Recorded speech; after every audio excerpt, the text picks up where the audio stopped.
Hey, Chris Rollins here. I want to take a few minutes and talk to you about the Skills and Endorsements section on LinkedIn. I'm going to talk about 6 different key specific points that will help you make the most of this area. But before I do, the first thing I'd like to do is address one of the big misperceptions that I see about this area all the time. I hear people that banter back and forth on, do skills and endorsements really even matter? Some people say, oh, they don't matter. I don't even look at them. Allow me to answer the question, do skills and endorsements matter? With an emphatic yes. But so-and-so said they don't matter. Well, they couldn't be more wrong. Allow me to explain why skills and endorsements matter so much. First and foremost, some people look at them.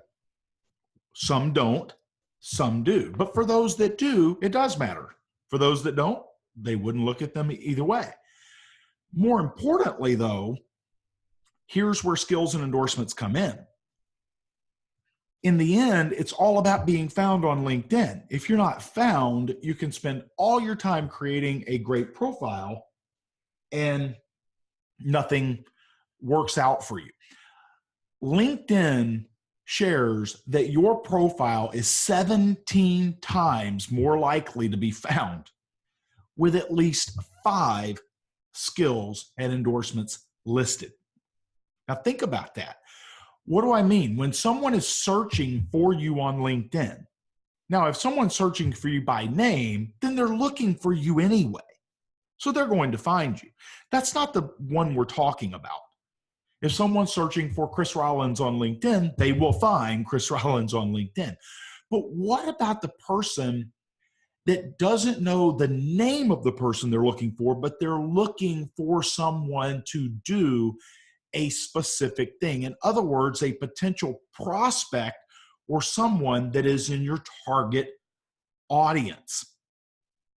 What they will do is they will use the search function, which is a Boolean search function on LinkedIn, and they will search maybe by a keyword. This is where the skills and endorsements really matter. Now, LinkedIn recently made some adjustments. They're making updates all the time, as all the social networks do, to the skills and endorsements section. As you look right here, you'll see my skills and endorsements area. You see 3 items listed, and I'll talk about the 3 more in a minute. And then you see show more. As I open it up, you will see my entire area. This is what I'm going to talk about to give you the 6 key points to make the most of your skills and endorsements section. Number 1, you can have up to 50 skills listed.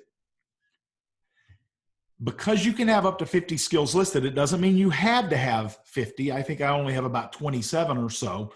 But because you can have up to 50, you should be the one in control of those 50. That's very important. And they should be keyword rich. What do I mean by keyword rich? I mean, what are the things that someone is looking for? Now, if you look at the list that I have, you'll see that not only are mine keyword rich by the things that someone may be searching for, but also some of them overlap. As an example, you'll see motivational speaking. Down here, you might see public speaking. Now notice, one's motivational, one's public, but speaking fits both of them. I have leadership, I have leadership development, I have leadership coaching. Again, multiple areas. Sales management, change management, management development. I'm just listing a few to show you the example of what they can be done. Now, this is something that when you have these listed, I see a lot of people will have someone that recommends them for a new skill or something that they just put on there, and by default they'll click, okay, John Doe said you're skilled at, you're a good guy, and you click and put it on your profile. You don't need to accept those if they don't fit what you're trying to target. So it's not always about having 50 unless you're specific with what those 50 are. You know, don't have things that lead to an area that's not where your focus is. If you have those 50 though, try to have the things that you are attempting to build up.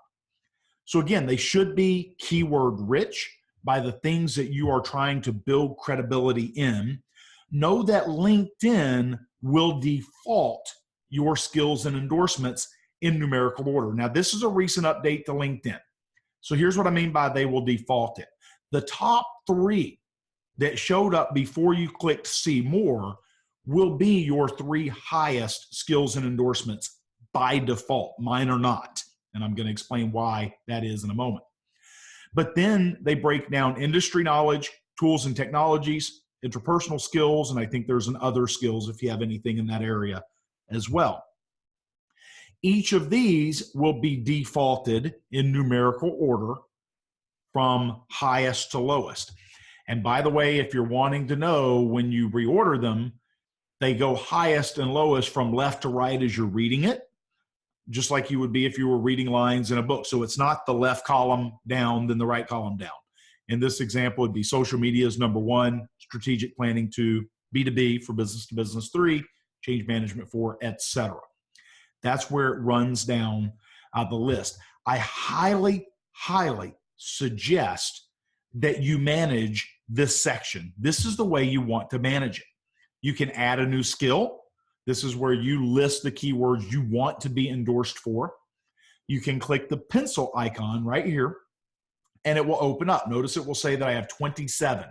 It allows me to reorder them. These are the 3 that are pinned. This is the reorder, these 4 lines where I can click, drag, and hold. I can unpin one and then add a third in there if that's what I wish to do. And mine are in the order that I want them listed. So it gives me everything that I have here, and then I can just click save and adjust the order. I'm going to go back to this screen. This is what I highly recommend. I see a lot of people that often will make the mistake, well, I want my highest ones listed at the top. While there is some social credibility with that, you're also missing out on one of the key things that LinkedIn will help you with. I often move my top 3 up here in the skills and endorsements area because without clicking see more, these are the ones people are most likely to see. In order for someone to endorse you, they have to be a first level connection on LinkedIn because these are the ones you would like to drive more traffic to, if you will, or get more endorsements clicked to.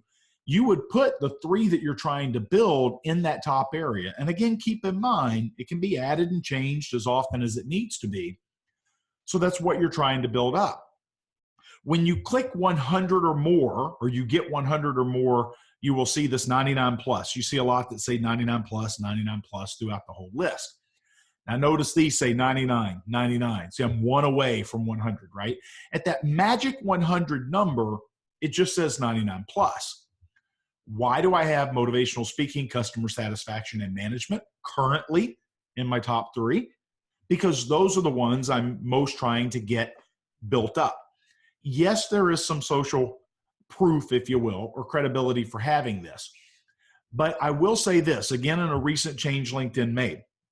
For the longest, if you had more than 100, that's all someone else could see. You could look at the detail and see how many were in your profile, but someone else could not. That has been changed with this recent update. So anyone could go to my profile, they could click the 99 plus on leadership, and they would see that I actually have 330 endorsements for leadership. The reason that is important is while you do want to get 99 or more, and you do want to put what you want to be endorsed most at the top, this is where building more endorsements, even once you top that 100 number, helps to increase your search results.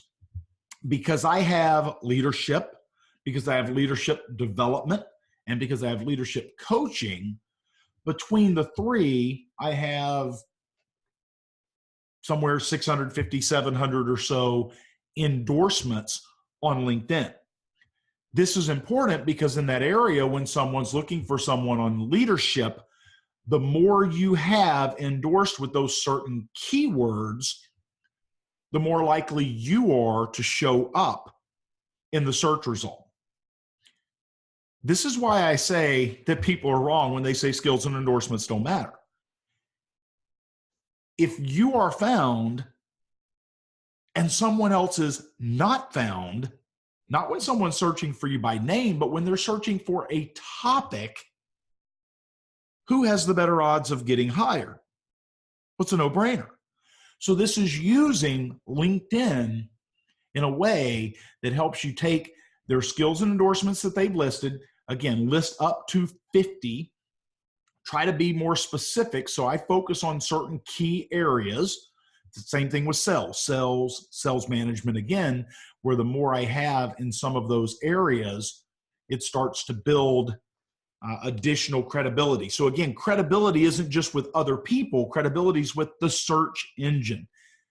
Skills and endorsements matter because they help you get found by potential clients or others that want to connect with you that might be in your target audience.